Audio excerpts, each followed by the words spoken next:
Hello students. आज मैं आपको न्यूक्लियोफिलिक प्रतिस्थापन अभिक्रियाओं की क्रियाविधि समझाऊंगा।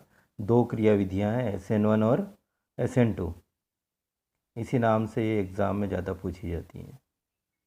आप देख रहे होंगे सामने ये अभिक्रिया जो है वो अल्किल हैलाइड, जिसको कि हमने RX सूत्र से शो किया है।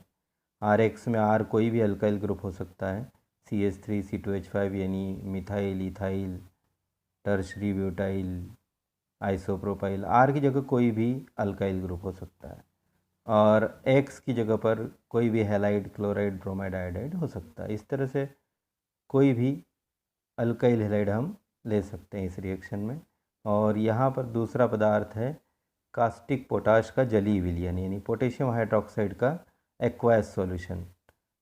और यहाँ पर इस क्रिया को न्यूक्लियोफिलिक प्रतिस्थापन या नाभिक स्नेही प्रतिस्थापन इसलिए कहा जाता है कि KOH में OH जो ऋणायन है वो OH एक न्यूक्लियोफाइल है या नाभिक स्नेही है, और RX में जो X है वो भी एक नाभिक स्नेही है। तो इस रिएक्शन में OH X को प्रतिस्थापित करता है, यानी X की जगह OH ले लेता है, X को हटा देता है अल्काइल हैलाइड में से, और इस तरह एक रिएक्शन कंप्लीट होती है, अल्कोहल बनता है। इसलिए इसको कहा गया है नाभिक स्नेही प्रतिस्थापन, सब्स्टिट्यूशन न्यूक्लियोफिलिक। और इसकी दो मैकेनिज़्म है, SN1 और SN2। हम पहले लेते हैं SN1।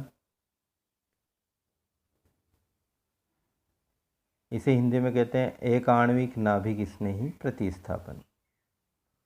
यहाँ पर मैंने जो उदाहरण लिया है एल्काइल हैलाइड का, वो लिया है टर्शरी ब्यूटाइल क्लोराइड। आप देख रहे हैं स्क्रीन पर टर्शरी ब्यूटाइल क्लोराइड का मॉलिक्यूल, और एक्वायस KOH यानी KOH का जलीय विलयन लिया है। प्रतिस्थापन क्रिया वैसी होगी, हैलाइड यानी क्लोराइड रिमूव हो जाएगा अल्काइल हैलाइड में से और उसके स्थान पर OH जुड़ जाएगा और इस तरह से एक टर्शरी अल्कोहल बन जाएगा।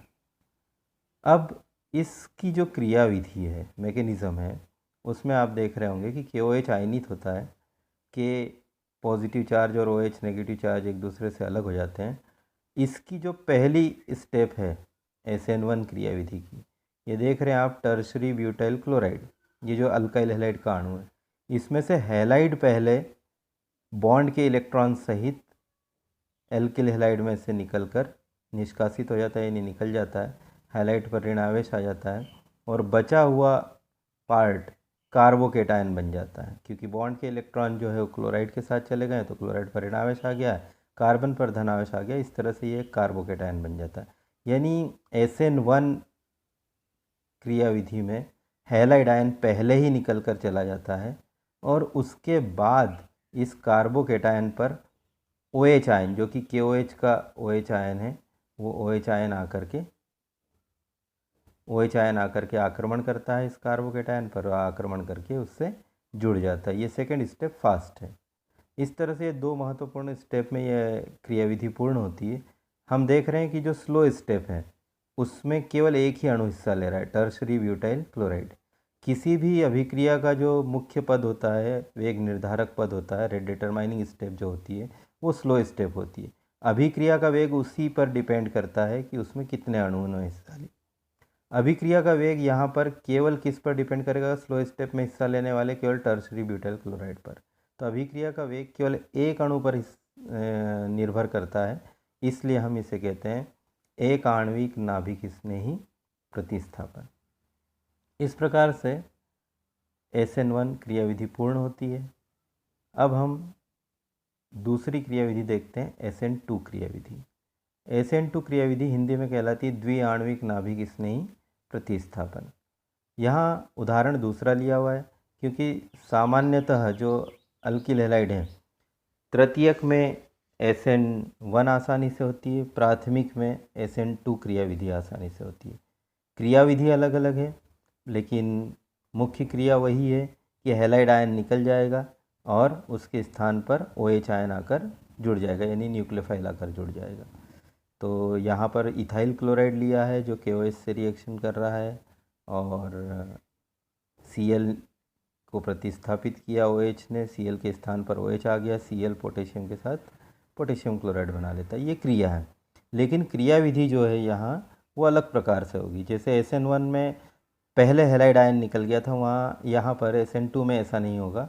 SN2 में OH आयन Cl आयन के निकलने के पहले ही इस अल्काइल हैलाइड पर आक्रमण कर देता है, और OH आयन के आक्रमण करने से एक संक्रमण अवस्था बनती है। आप देख रहे होंगे कि OH ने अल्काइल हैलाइड पर आक्रमण किया तो OH भी जुड़ा हुआ है और क्लोराइड भी अभी निकला नहीं है, तो एक संक्रमण अवस्था, एक ट्रांजिशन स्टेट बनती है जिसमें हैलाइड आयन भी अल्काइल पार्ट से जुड़ा हुआ है और OH आयन भी अल्काइल पार्ट से जुड़ा हुआ है। तो OH के पहले से आक्रमण कर देने के कारण इस स्लो स्टेप में, ये स्लो स्टेप है, इस स्लो स्टेप में OH और Cl दोनों जुड़े रहते हैं और इसलिए इसको ट्रांजिशन स्टेट कहते हैं। फाइनली फास्ट स्टेप में जिसे निकलना है, निष्कासित होना है, क्लोराइड आयन अंत में निकलता ही है और OH आयन जो है वो अल्काइल पार्ट से जुड़ा रह जाता है। तो यहाँ पर जो स्लो स्टेप है उसमें दो अणुओं ने हिस्सा लिया, KOH का OH आयन और एल्काइल हैलाइड, इस तरह से दो ने हिस्सा लिया। तो अभिक्रिया का वेग जो SN2 में है वो अल्काइल हैलाइड पे भी डिपेंड करेगा और OH पे भी डिपेंड करेगा। इसलिए अभिक्रिया का वेग चूँकि दो पदार्थों पर या दो अणुओं पर डिपेंड कर रहा है, इसलिए हम इसे द्विआण्विक नाभिक स्नेही प्रतिस्थापन SN2 कहते हैं। अब हम दोनों रिएक्शंस की अगर तुलना करें तो फ़र्क देखें आप, मुख्य मुख्य जो फ़र्क है। वीडियो बहुत शॉर्ट बनाना है, ज़्यादा डिटेल में नहीं जाना है हमें। तो यहाँ पर SN1 में हैलाइड आयन पहले ही निकल कर जा रहा है और कार्बोकेटायन बन रहा है, और उसके बाद OH आयन जो है आक्रमण करके कार्बोकेटायन से जुड़ जाता है OH आयन। जबकि SN2 में हैलाइड के निकलने के पहले ही OH आयन आक्रमण कर देता है, यहाँ कार्बोकेटायन नहीं बनता है, एक संक्रमण अवस्था बनती है और बाद में हैलाइड आयन निकलता है। तो ये दोनों में मुख्य फ़र्क है। और इस वीडियो में इतना ही। धन्यवाद।